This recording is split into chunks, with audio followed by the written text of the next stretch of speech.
আজ বড়দিন আর এই বিশেষ দিনে জমজমাট হাওড়ার গড়চুমুক পর্যটন কেন্দ্র।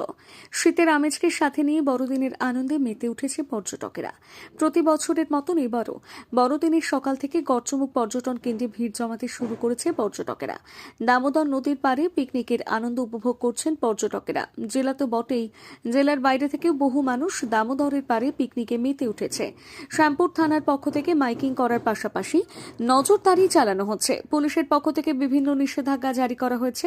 বন্ধ আছে ডিজে বক্স বাজানো। পর্যটন কেন্দ্রে মোতায়েন রয়েছে প্রচুর পরিমাণে পুলিশ।